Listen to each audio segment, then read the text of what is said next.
Oke, baiklah. Assalamualaikum warahmatullahi wabarakatuh. Selamat pagi anak-anak semuanya. Bagaimana kabarnya hari ini? Ibu harap kalian semua dalam keadaan yang baik ya. Terlebih lagi di tengah situasi pandemi ini. Nah, oke, baiklah. Di sini Ibu berkesempatan untuk memberikan satu layanan, yaitu layanan informasi. Nah, layanan informasi ini yang akan Ibu berikan terkhusus pada bidang belajar. Nah, apa kira-kira layanan informasi pada bidang belajar yang akan Ibu berikan? Nah, ini adalah topik yang sangat menarik untuk dibahas. Langsung saja kita lihat. Nah, jadi topik yang akan Ibu bahas kali ini adalah gaya belajar. Jadi, Ibu akan memberikan layanan informasi pada bidang belajar mengenai gaya belajar.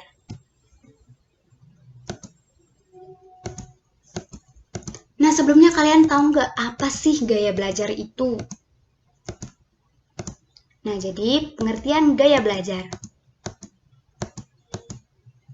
Nah, di sini ada beberapa menurut para ahli. Yang pertama, menurut Fleming dan Mills.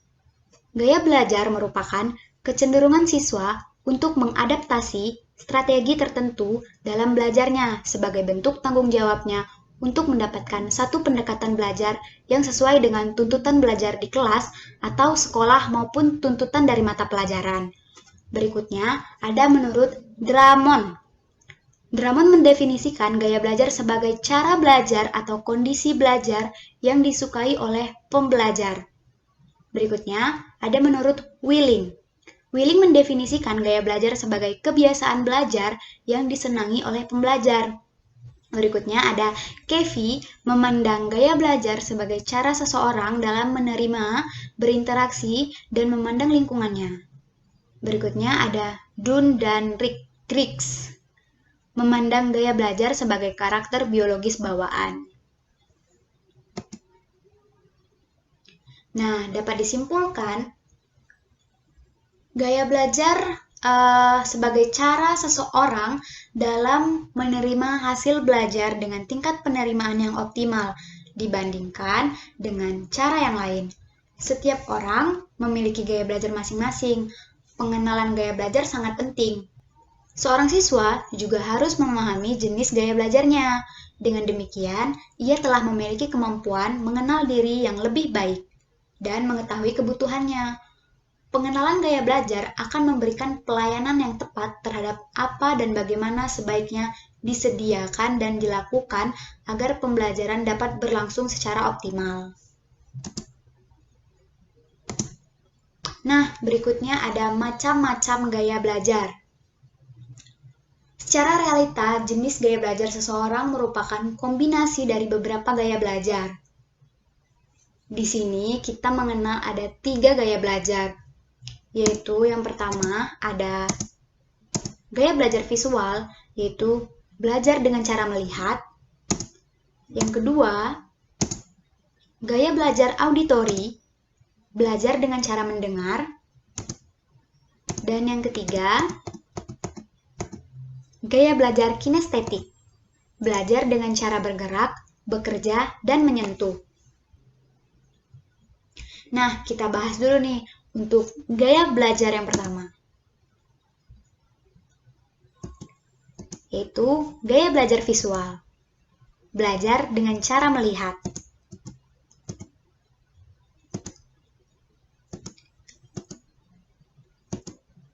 Gaya belajar visual menitik beratkan ketajaman mata atau penglihatan.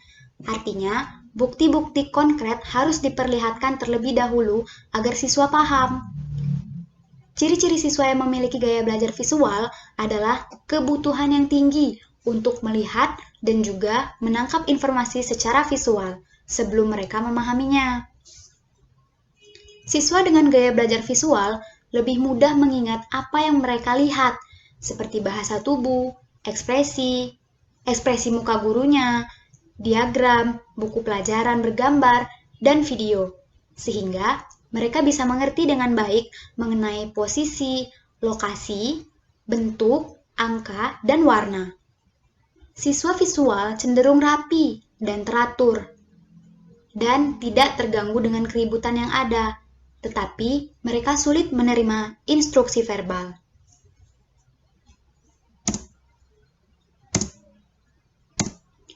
Nah, bagaimana sih ciri-ciri gaya belajar visual? Yang pertama, bicara agak cepat. Yang kedua, mementingkan penampilan dalam berpakaian atau presentasi. Yang ketiga, tidak mudah terganggu oleh keributan. Yang keempat, mengingat yang dilihat daripada yang didengar. Yang kelima, lebih suka membaca daripada dibacakan. Yang keenam, pembaca cepat dan tekun. Yang ketujuh, seringkali mengetahui apa yang harus dikatakan, tapi tidak pandai memilih kata-kata. Yang kedelapan, mempunyai masalah untuk mengingat instruksi verbal, kecuali jika ditulis, dan seringkali minta bantuan orang untuk mengulanginya. Nah, bagaimana sih karakteristik gaya belajar seorang visual yang memiliki karakteristik gaya belajar visual gitu? Yang pertama, senantiasa melihat bibir guru yang sedang mengajar. Berikutnya, menyukai instruksi tertulis, foto, dan ilustrasi untuk dilihat. Lalu, saat petunjuk untuk melakukan sesuatu diberikan, biasanya akan melihat teman-teman lainnya, baru dia sendiri bertindak. Lalu, kurang menyukai berbicara di depan kelompok, dan kurang menyukai untuk mendengarkan orang lain. Lalu, biasanya tidak dapat mengingat informasi yang diberikan secara lisan. Lanjut, menyukai diagram, kalender, maupun grafik timeline untuk mengingat bagian peristiwa, selalu mengamati seluruh elemen fisik dari lingkungan belajar, lebih menyukai peragaan daripada penjelasan lisan, mengorganisir materi belajarnya dengan hati-hati, berusaha mengingat dan memahami menggunakan diagram, tabel, dan peta, mempelajari materi dengan membaca catatan dan membuat ringkasan.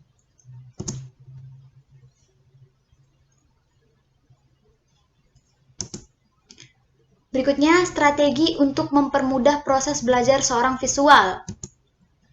Yang pertama, gunakan materi visual seperti gambar-gambar, diagram, dan peta. Berikutnya, gunakan warna untuk meng-highlight hal-hal yang penting. Lalu, membaca buku-buku berilustrasi dan menggunakan multimedia, contohnya komputer dan video. Lalu, mencoba mengilustrasikan ide-idenya ke dalam gambar. Nah, gaya belajar yang kedua yaitu gaya belajar auditori. Belajar dengan cara mendengar.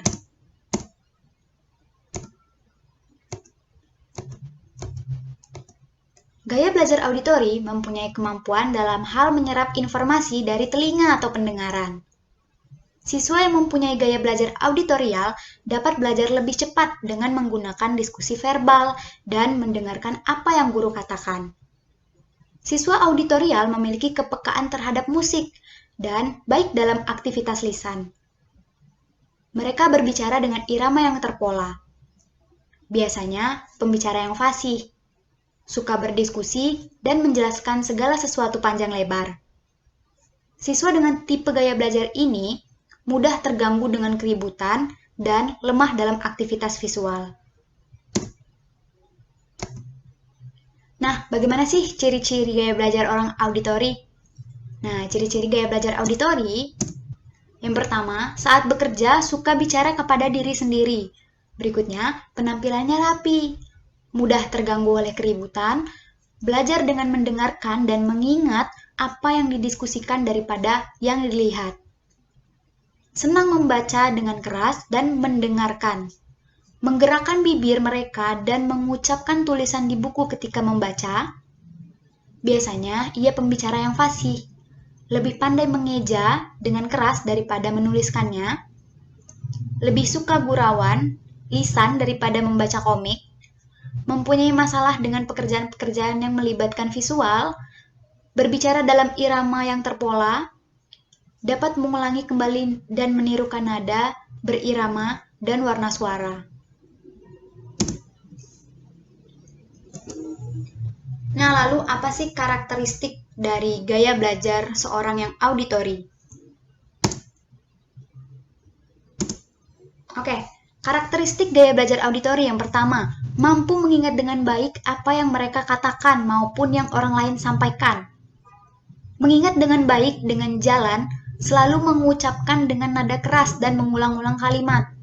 Sangat menyukai diskusi kelompok, menyukai diskusi yang lebih lama, terutama untuk hal-hal yang kurang mereka pahami, mampu mengingat dengan baik materi yang didiskusikan dalam kelompok atau kelas, mengenal banyak sekali lagu atau iklan di TV, dan bahkan dapat menirukannya secara tepat dan komplit. Suka berbicara. Kurang suka tugas membaca, dan pada umumnya bukanlah pembaca yang baik. Kurang dapat mengingat dengan baik apa yang baru saja dibacanya. Kurang dalam mengerjakan tugas mengarang atau menulis. Kurang memperhatikan hal-hal baru dalam lingkungan sekitarnya seperti hadirnya anak baru, adanya papan pengumuman yang baru, dan sebagainya. Sukar bekerja dengan tenang tanpa menimbulkan suara. Mudah terganggu konsentrasi karena suara dan juga susah berkonsentrasi bila tidak ada suara sama sekali.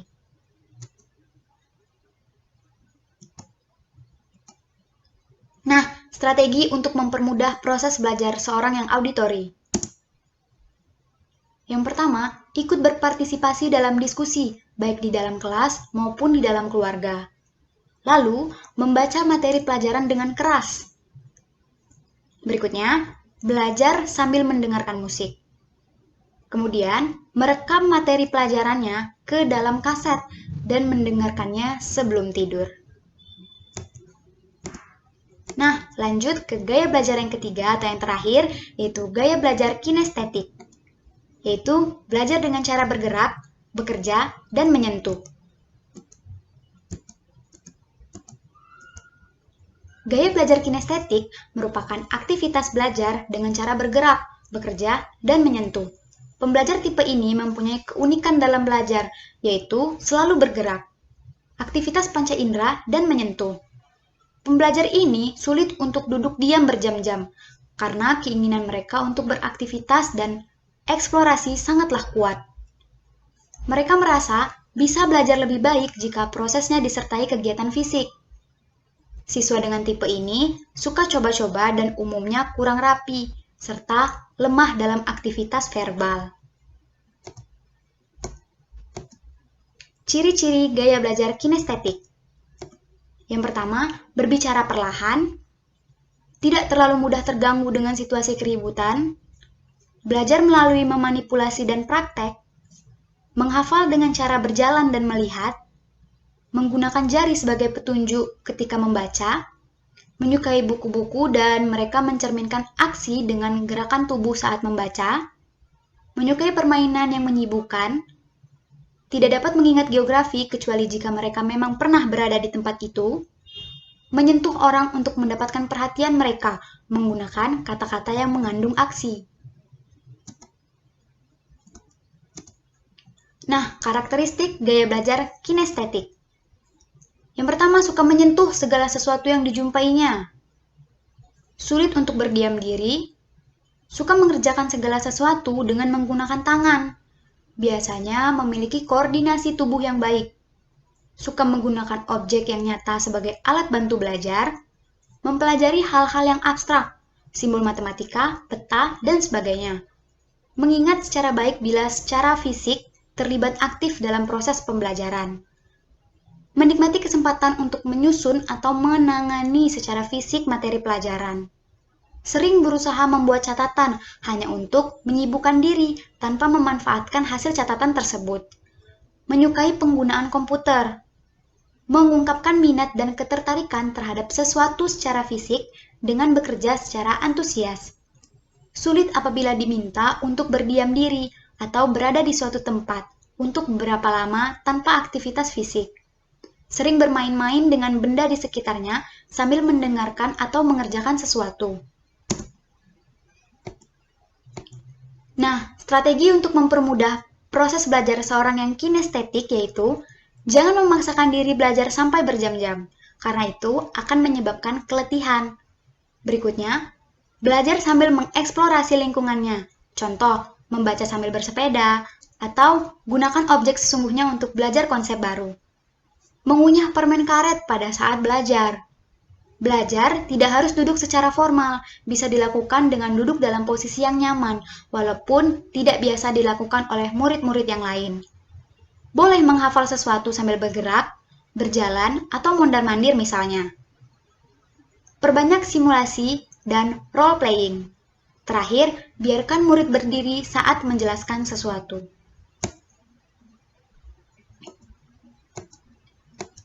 Oke, ini ada faktor-faktor yang mempengaruhi gaya belajar siswa.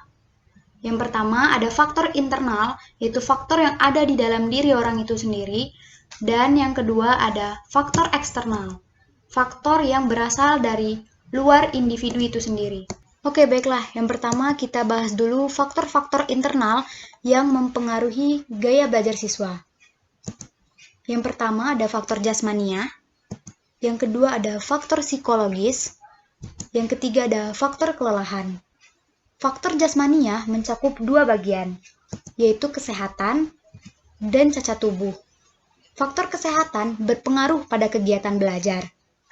Proses belajar akan terganggu jika kesehatan seseorang terganggu. Selain itu juga akan cepat lelah, kurang bersemangat, mudah pusing, dan mengantuk bila badannya lemah, kurang darah, ataupun ada gangguan pada alat indera serta tubuh. Sedangkan cacat tubuh adalah sesuatu yang menyebabkan kurang baik atau kurang sempurna mengenai tubuh. Cacat itu bisa berupa buta, setengah buta, tuli, setengah tuli, patah kaki, lumpuh, dan lain-lain. Keadaan cacat tubuh demikian juga mempengaruhi kegiatan belajar seseorang. Nah, faktor psikologis, sekurang-kurangnya ada 7 faktor yang tergolong ke dalam faktor psikologis yang mempengaruhi belajar. Faktor-faktor itu adalah yang pertama inteligensi, yang kedua perhatian, minat, bakat, motif, kematangan, dan kesiapan. Lalu ada faktor kelelahan. Kelelahan pada manusia walaupun susah dipisahkan tetapi dapat dibedakan menjadi dua macam, yaitu kelelahan jasmani dan kelelahan rohani yang bersifat psikis. Kelelahan jasmani terlihat dengan menurunnya daya tahan tubuh. Sedangkan kelelahan rohani dapat dilihat dengan adanya kekurangan minat belajar, kelesuhan, dan kebosanan untuk belajar, sehingga minat dan dorongan untuk menghasilkan sesuatu itu hilang. Faktor kelelahan dalam diri seseorang berbeda-beda, oleh karena itu, perlu cara atau gaya belajar yang berbeda.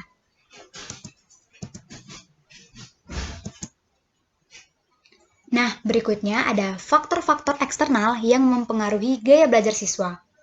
Yang pertama ada faktor keluarga, yang kedua ada faktor sekolah, yang ketiga ada faktor masyarakat. Faktor keluarga, seseorang yang belajar akan menerima pengaruh dari keluarga, berupa cara orang tua mendidik, relasi antara anggota keluarga, suasana rumah tangga, dan keadaan ekonomi keluarga.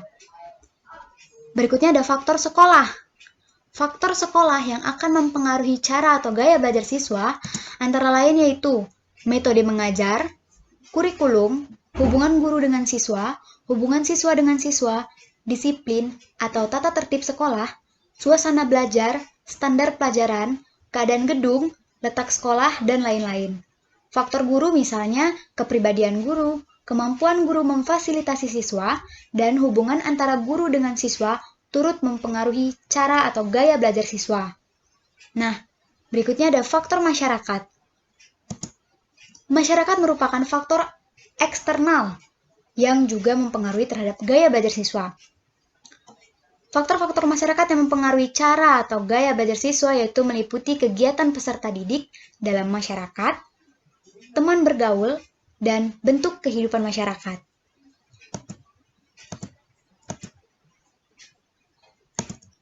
Manfaat mengetahui gaya belajar. Nah, jadi manfaat mengetahui gaya belajar itu ada dua, yaitu untuk keuntungan akademik dan untuk keuntungan pribadi. Untuk keuntungan akademik, yang pertama, memaksimalkan potensi belajar Anda. Yang kedua, sukses pada semua tingkat pendidikan. Yang ketiga, memahami cara belajar terbaik dan bisa mendapatkan nilai lebih baik pada ujian dan tes. Yang keempat, mengatasi keterbatasan di dalam kelas. Yang kelima, mengurangi frustrasi dan tingkat stres. Yang keenam, mengembangkan strategi belajar Anda. Berikutnya ada keuntungan pribadi. Yang pertama, meningkatkan rasa percaya diri dan harga diri. Mempelajari cara terbaik menggunakan otak yang dimiliki oleh setiap individu. Mendapatkan wawasan, kekuatan, serta kelemahan diri kita sendiri. Mempelajari bagaimana menikmati belajar dengan lebih dalam. Mengembangkan motivasi untuk belajar dan mempelajari bagaimana memaksimalkan kemampuan serta keterampilan alami yang kita miliki. Lanjut, ada pentingnya mengetahui gaya belajar. Apa sih pentingnya mengetahui gaya belajar itu? Nah, di sini ada 3 penggolongannya. Yang pertama untuk guru, untuk orang tua, dan untuk siswa itu sendiri. Nah, kepentingan untuk guru. Dengan mengetahui gaya belajar peserta didiknya, guru bisa memilih metode mengajar dan media pendidikan yang cocok bagi peserta didiknya. Dalam hal ini, dituntut kreativitas guru dalam memvariasikan metode mengajar dan dalam hal pemilihan media pendidikan.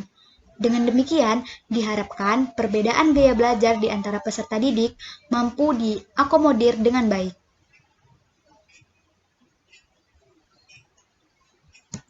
Berikutnya ada orang tua. Bagi orang tua, dengan mengetahui gaya belajar anaknya, memungkinkan bagi mereka untuk menyediakan fasilitas belajar yang sesuai dengan gaya belajar anak-anak mereka di rumah. Hal ini bisa dilakukan dengan menyediakan buku-buku serta gambar bagi anak dengan gaya belajar visual, menyediakan kaset-kaset pelajaran, dan sering berdiskusi dengan anak yang bergaya belajar auditori, dan menyediakan alat-alat praktek bagi anak yang kecenderungan belajar kinestetik. Ketiga ada untuk siswa itu sendiri. Dengan mengetahui gaya belajar sendiri, peserta didik atau siswa bisa menciptakan suasana yang disenanginya untuk belajar. Apakah itu dengan menyetel musik, berdiskusi dengan teman atau orang tua, dan lain-lain. Dengan demikian, diharapkan motivasi belajar peserta didik bisa meningkat. Nah, itulah penyampaian materi mengenai gaya belajar dalam bidang belajar. Nah, semoga dari yang Ibu sampaikan kalian mendapatkan informasi lebih tentang apa itu gaya belajar dan apa saja macam-macam gaya belajar, dan juga kalian bisa menentukan kalian termasuk gaya belajar yang mana. Apakah gaya belajar visual, auditori, ataupun kinestetik. Dari penjabaran yang sudah Ibu jelaskan tadi, seperti ciri-cirinya, karakteristiknya. Nah, kalian bisa melihat kalian lebih cenderung ke gaya belajar visual, auditori, atau kinestetik. Kalian bisa melihat dari karakteristik atau ciri-cirinya, kalian cenderung ke mana. Nah, mungkin dari selesai pembahasan Ibu ini, kalian bisa mengetahui dan kalian bisa mengubah cara belajar kalian ke arah yang lebih kalian senangi gitu kan. Jadi kalian akan bisa belajar lebih produktif dan efisien karena kalian sudah menemukan gaya belajar yang sesuai, yang cocok dengan kalian. Nah, mungkin itu saja penyampaian layanan informasi dari Ibu. Apabila ada kesalahan Ibu mohon maaf, kepada Allah Ibu mohon ampun. Ibu akhiri, wassalamualaikum warahmatullahi wabarakatuh.